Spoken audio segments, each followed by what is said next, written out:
I ever knew. And she made a point of loving it. She really Yes, did. she did. That's all for this edition of Dateline. We're off next Friday, but we will see you again in 2 weeks at 9, 8 Central. And of course, I'll see you each weeknight for NBC Nightly News. I'm Lester Holt. For all of us at NBC News, good night.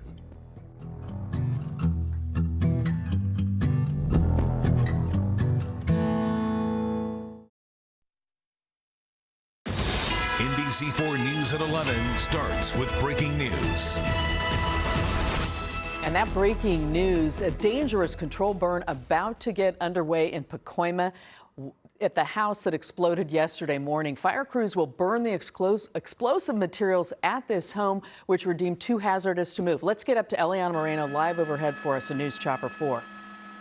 And that controlled burn just started about 10 to 15 seconds ago here in Pacoima, in a residential area of Pacoima off of Remick and Remington. Now, this is the home that exploded yesterday morning due to some sort of illegal fireworks operation that was taking place inside of this home.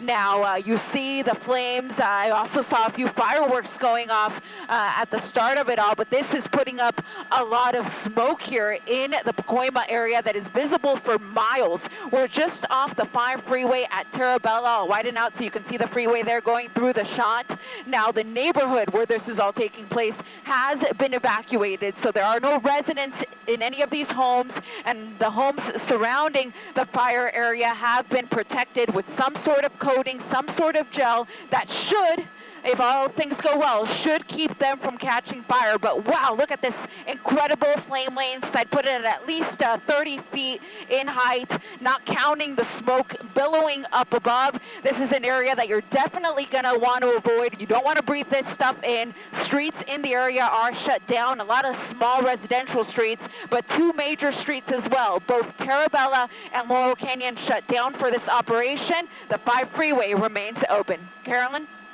Eliana, this is just incredible when we look at what's going on here. We know there are a number of crews in the area ready to help bring this down, but the idea is to let this burn out, correct?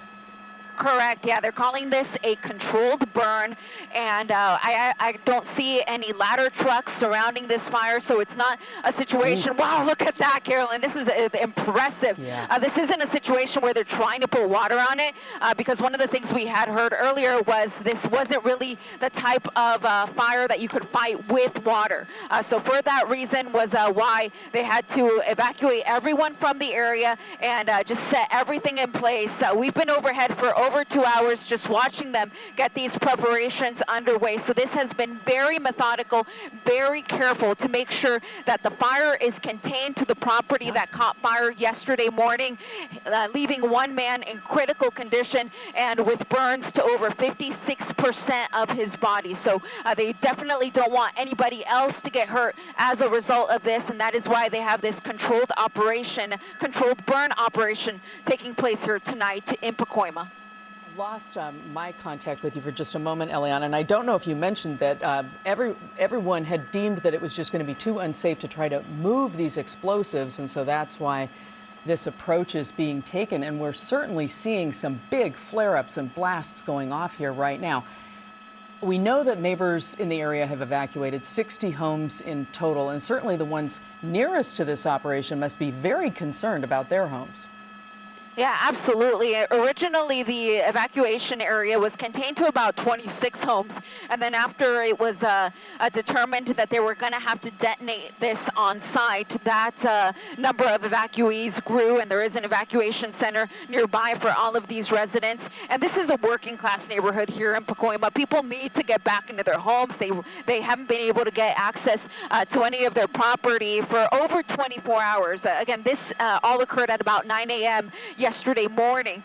So folks have been away from their homes now for over a day. And of course, we learned tonight from Mayor Karen Bass that the safest way that this could possibly be resolved was for everything that was remaining in this property to be detonated on site. And that is why they began the preparations for this operation that, again, they called a controlled burn.